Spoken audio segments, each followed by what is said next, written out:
Hello friends, welcome to EP Tech. Friends, ఈ వీడియోలో నేను SR R RS flip flop using NAND gate ఆపరేషన్ని ఎలా పర్ఫామ్ చేయాలో చూద్దాము. ఫ్రెండ్స్, ఇక్కడ ఎస్ఆర్ అబ్రివేషన్ వచ్చి సెట్ రీసెట్. అదేవిధంగా ఇక్కడ చూడండి, మనం నాండ్ గేట్ యూజ్ చేసాం కాబట్టి నాండ్ గేట్ ఒక ఇన్పుట్ వాల్యూ 0 అయితే ఆటోమేటిక్గా అవుట్పుట్ వాల్యూ 1 జనరేట్ అవుతుంది. కాబట్టి ఇదే కాన్సెప్ట్ ఇక్కడ అప్లై చేసుకుందాము.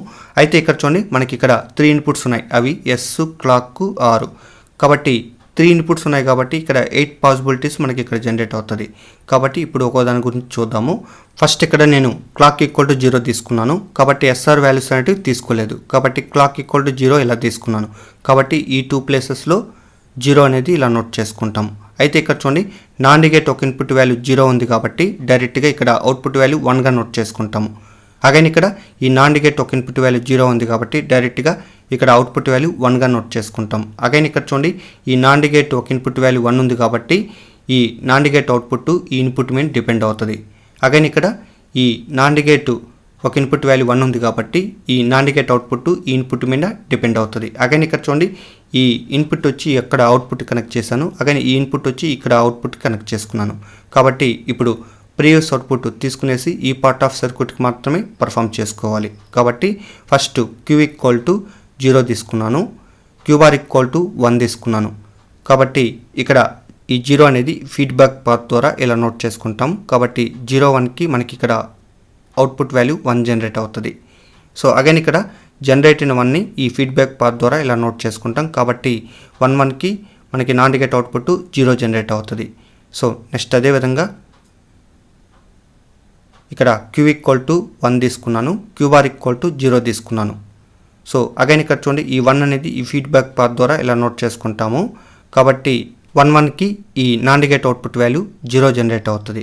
సో అగైన్ జనరేట్ అయిన ఈ 0 వాల్యూని ఇక్కడ ఈ ఫీడ్బ్యాక్ పాత్ ద్వారా ఇలా నోట్ చేసుకుంటాం. అగైన్ ఇక్కడ 1-0కి ఈ NAND gate output value 1 generate అవుతుంది.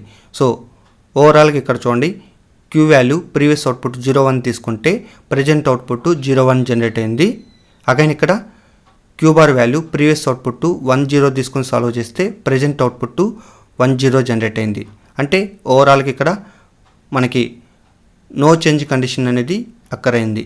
అంటే ప్రీవియస్ అవుట్పుట్ ఏదైతే ఉందో అదే ఇక్కడ జనరేట్ అయింది. అగైన్ ఇక్కడ అబ్జర్వ్ చేయండి, నేను ఎస్ వాల్యూ ఆర్ వాల్యూ తీసుకోలేదు కాబట్టి డోంట్ కేర్ కండిషన్గా ఇలా తీసుకున్నాను. కాబట్టి 2 డోంట్ కేర్ కండిషన్స్ వచ్చాయి కాబట్టి ఇక్కడ 0-0, 0-1, 1-0, 1-1గా ఇలా నోట్ చేసుకుంటాం. అంటే ఓవరాల్గా ఇక్కడ 4 కండిషన్స్ అనేటివి ఇక్కడ జనరేట్ అయినాయి. సో తర్వాత ఇక్కడ చూడండి,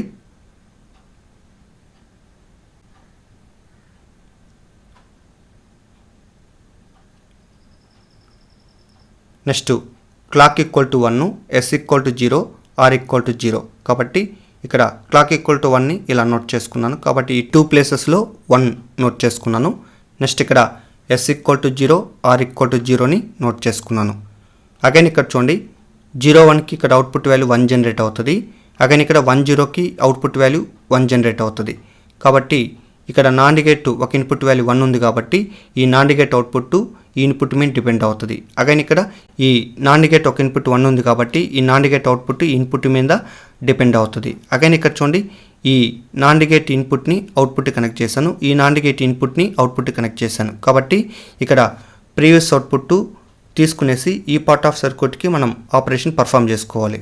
కాబట్టి ఫస్ట్ క్యూ ఈక్వల్ టు 0 తీసుకున్నాను, next Q bar equal to 1 తీసుకున్నాను. కాబట్టి ఇక్కడ ఫీడ్బ్యాక్ పాత్ ఉంది కాబట్టి ఈ 0ని ఇక్కడ నోట్ చేసుకున్నాను.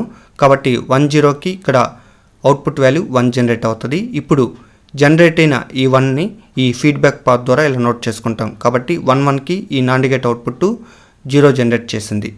సో తర్వాత ఇక్కడ చూడండి, క్యూ ఈక్వల్ టు 1 తీసుకున్నాను, క్యూ బార్ ఈక్వల్ టు 0 తీసుకున్నాను. కాబట్టి ఇప్పుడు ఈ 1ని ఫీడ్బ్యాక్ పాత్ ద్వారా ఇలా నోట్ చేసుకుంటాం. కాబట్టి 1-1కి ఈ NAND gate output value 0 generate అవుతుంది. అగైన్ జనరేట్ అయిన ఈ 0ని ఫీడ్బ్యాక్ పాత్ ద్వారా ఇలా నోట్ చేసుకుంటాం. తర్వాత ఇక్కడ 1-0కి NAND gate output value 1 generate చేస్తుంది. కాబట్టి ఇక్కడ చూడండి, క్యూ వాల్యూ ప్రీవియస్ అవుట్పుట్ 0-1 తీసుకుని సాల్వ్ చేస్తే ప్రజెంట్ అవుట్పుట్ 0-1 జనరేట్ అయింది. నెక్స్ట్ అదేవిధంగా queue bar value previous output 10 తీసుకుని సాల్వ్ చేస్తే ప్రజెంట్ అవుట్పుట్ 10 జనరేట్ అయింది. సో ఓవరాల్గా ఇక్కడ అబ్జర్వ్ చేయండి, నో చేంజ్ కండిషన్ అనేది అక్కరైంది. అగైన్ ఇక్కడ ప్రీవియస్ అవుట్పుట్ ఏదైతే ఉంటుందో అది ఇక్కడ జనరేట్ అవుతుంది. అంటే ఇక్కడ ఓవరాల్గా 5 కండిషన్స్కి మనకి నో చేంజ్ కండిషన్ అనేది అక్కరై ఉంటుంది. సో తర్వాత ఇక్కడ చూడండి, next clock equal to 1, S equal to 0, R equal to 1. Already నేను ఇక్కడ క్లాక్ ఈక్వల్ టు 1 అనేది నోట్ చేసుకున్నాను. తర్వాత ఇక్కడ S equal to 0, R equal to 1 note చేశాను. నెక్స్ట్ ఇక్కడ చూడండి, 10కి NAND gate output value 1 generate చేస్తుంది. అగైన్ 11కి NAND gate output value 0 generate చేస్తుంది. అగైన్ ఇక్కడ చూడండి, ఈ నాన్ నెగెట్ ఒక ఇన్పుట్ వాల్యూ 0 ఉంది కాబట్టి డైరెక్ట్గా అవుట్పుట్ వాల్యూ 1 జనరేట్ చేస్తుంది. ఇప్పుడు జనరేట్ అయిన 1ని ఈ ఫీడ్బ్యాక్ పాత్ ద్వారా ఇలా నోట్ చేసుకుంటాం. అగైన్ ఇక్కడ చూడండి, 11కి NAND gate output value 0 generate చేస్తుంది. నెక్స్ట్ ఇక్కడ చూడండి, క్యూ ఈక్వల్ టు 0 నోట్ చేసుకున్నాను, Q bar equal to 1 note చేసుకున్నాను. అగైన్ ఇక్కడ చూడండి, క్యూ ఈక్వల్ టు 0 వచ్చింది కాబట్టి రీసెట్ కండిషన్ అనేది ఇక్కడ అక్కరైంది. తర్వాత ఇక్కడ చూడండి, next clock equal to 1, S equal to 1, R equal to 0. Again ఇక్కడ క్లాక్ ఈక్వల్ టు 1 అనేది నోట్ చేశాను. Next S equal to 1, R equal to 0 note చేశాను. నెక్స్ట్ ఇక్కడ చూడండి, ఇక్కడ 11కి 0 జనరేట్ అవుతుంది. నెక్స్ట్ ఇక్కడ 10కి 1 జనరేట్ అవుతుంది. అగైన్ ఇక్కడ చూడండి, ఈ నాన్ నెగెట్ ఒక ఇన్పుట్ వాల్యూ 0 ఉంది కాబట్టి డైరెక్ట్గా అవుట్పుట్ వాల్యూ 1 నోట్ చేసుకుంటాము. ఇప్పుడు జనరేట్ అయిన 1ని ఫీడ్బ్యాక్ పాత్ ద్వారా ఇలా నోట్ చేసుకుంటాం. కాబట్టి 11కి ఇక్కడ 0 జనరేట్ అవుతుంది. సో నెక్స్ట్ ఇక్కడ చూడండి, Q equal to 1, Q bar equal to 0 ఇలా నోట్ చేసుకుంటాం. అయితే ఇక్కడ చూడండి, క్యూ ఈక్వల్ టు 1 ఉంది కాబట్టి సెట్ కండిషన్ అనేది ఇక్కడ అవుతుంది. నెక్స్ట్ ఇక్కడ చూడండి, so clock equal to 1, S equal to 1, R equal to 1. So already నేను క్లాక్ ఈక్వల్ టు 1 అనేది నోట్ చేశాను. Next S equal to 1, R equal to 1 అనేది నోట్ చేసుకున్నాను. సో తర్వాత ఇక్కడ చూడండి, 11కి ఇక్కడ 0 నోట్ చేసుకున్నాను. అగైన్ ఇక్కడ 11కి 0 నోట్ చేసుకున్నాను. సో తర్వాత ఇక్కడ చూడండి, ఈ నాన్ నెగెట్ ఒక ఇన్పుట్ వాల్యూ 0 ఉంది కాబట్టి డైరెక్ట్గా ఇక్కడ అవుట్పుట్ వాల్యూ 1గా నోట్ చేశాను. అగైన్ ఇక్కడ నాన్ నెగెట్ ఇన్పుట్ వాల్యూ 0 ఉంది కాబట్టి డైరెక్ట్గా అవుట్పుట్ వాల్యూ 1గా నోట్ చేశాను. అగైన్ ఇక్కడ అబ్జర్వ్ చేయండి, Q value Q bar value ఈక్వల్గా ఉంది కాబట్టి దీన్ని అన్ప్రెడిక్టబుల్ స్టేట్గా డిఫైన్ చేసుకుంటాం. అంటే ఇక్కడ మనకి ఈక్వల్గా ఉంది కాబట్టి ఇక్కడ Q value Q bar value star మార్క్తో ఇలా ఇండికేట్ చేసుకుంటాం.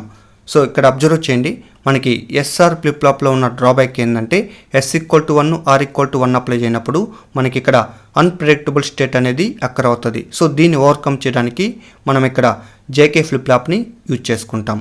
సో తర్వాత ఇక్కడ చూడండి, ఈ ట్రూత్ టేబుల్ని బేస్ చేసుకుని ఇక్కడ క్యారెక్టరిస్టిక్ టేబుల్ ఎలా రాయాలో ఇప్పుడు చూద్దాం. సో ఫ్రెండ్స్ ఇక్కడ చూడండి, ఇక్కడ క్యూఎన్ అనేది ప్రీవియస్ అవుట్పుట్గా తీసుకుంటాము. క్యూఎన్ ప్లస్ 1 అనేది ప్రజెంట్ అవుట్పుట్గా తీసుకుంటాము. సో ఫస్ట్ ఇక్కడ చూడండి, S equal to 0, R equal to 0కి ఇక్కడ మనకి నో చేంజ్ కండిషన్ అనేది అక్కడ అవుతుంది. అంటే ఇక్కడ ప్రీవియస్ అవుట్పుట్ ఏదైతే ఉంటుందో అది ఇక్కడ నోట్ చేసుకోవాలి. కాబట్టి ఈ 2 స్టేట్స్కి నో చేంజ్ కండిషన్ అనేది అక్కడ అవుతుంది. కాబట్టి ఇక్కడ ప్రీవియస్ అవుట్పుట్ ఏదైతే ఉంటుందో అది ఇక్కడ నోట్ చేసుకోవాలి. కాబట్టి 0 ఉంది కాబట్టి 0 నోట్ చేశాను. నెక్స్ట్ 1 ఉంది కాబట్టి 1 నోట్ చేసుకున్నాను. తర్వాత ఇక్కడ చూడండి, S equal to 0, R equal to 1కి ఇక్కడ రీసెట్ కండిషన్ అనేది జనరేట్ అవుతుంది. అంటే క్యూ వాల్యూ మనకి 0 జనరేట్ అవుతుంది. కాబట్టి ఈ 2 స్టేట్స్కి మనం రీసెట్ కండిషన్ అనేది నోట్ చేసుకోవాలి. కాబట్టి ఇక్కడ ప్రీవియస్ అవుట్పుట్ వాల్యూస్ ఏదున్నా సరే మనం క్యూ వాల్యూ అనేది 0గా నోట్ చేసుకోవాలి. సో తర్వాత ఇక్కడ చూడండి, S equal to 1, R equal to 0 కాబట్టి ఇక్కడ సెట్ కండిషన్ అనేది జనరేట్ అవుతుంది. కాబట్టి క్యూ వాల్యూ 1గా నోట్ చేసుకుంటాం. కాబట్టి ఈ 2 కేసెస్కి మనం సెట్ కండిషన్ అనేది జనరేట్ అవుతుంది. అగైన్ ఇక్కడ ప్రీవియస్ అవుట్పుట్ ఏదున్నా సరే మనకి ఇక్కడ క్యూ వాల్యూ అనేది 1గా నోట్ చేసుకోవాలి. తర్వాత ఇక్కడ చూడండి, S equal to 1, R equal to 1 కాబట్టి ఇక్కడ అన్ప్రెడిక్టబుల్ స్టేట్ అనేది జనరేట్ అవుతుంది. కాబట్టి ఇక్కడ క్యూ బార్ వాల్యూస్ ఈక్వల్గా ఉంటాయి కాబట్టి మనం స్టార్ మార్క్తో ఇలా ఇండికేట్ చేసుకుంటాం. అగైన్ ఇక్కడ చూడండి, ఈ 2 కేసెస్కి మనకి ఇక్కడ అన్ప్రెడిక్టబుల్ స్టేట్ అనేది అక్కడ అవుతుంది. అయితే ఇక్కడ మనకి ప్రీవియస్ అవుట్పుట్ ఏదున్నా సరే సింపుల్గా మనం ఇక్కడ స్టార్ మార్క్తో ఇలా ఇండికేట్ చేసుకుంటాం. ఫ్రెండ్స్, ఆల్రెడీ ఈ సర్క్యూట్ని ప్రాక్టికల్గా లాజికల్ వై సాఫ్ట్వేర్లో డిజైన్ చేసి ఇన్పుట్ ఇచ్చి అవుట్పుట్ని వెరిఫై చేశాను. ఆ వీడియో సంబంధించిన లింక్ అనేది కింద డిస్క్రిప్షన్లో ప్రొవైడ్ చేశాను, లేదా టాప్ రైట్ సైడ్ ఐసమ్మలు కనిపిస్తుంది కదా, దాన్ని క్లిక్ చేసి మీరు ఆ వీడియోని చూడొచ్చు. ఫ్రెండ్స్, ఈ విధంగా మనము SR flip flop using NAND gate ఆపరేషన్ని పర్ఫామ్ చేయొచ్చు. ఫ్రెండ్స్, మీకు ఏమైనా డౌట్స్ ఉంటే కామెంట్ సెక్షన్ నోట్ చేయండి. ఈ వీడియో నచ్చినట్లయితే లైక్ చేయండి. ఇలాంటి ఇన్ఫర్మేటివ్ వీడియోస్ కోసం మన ఛానల్ని సబ్స్క్రైబ్ చేయండి. So thanks for watching.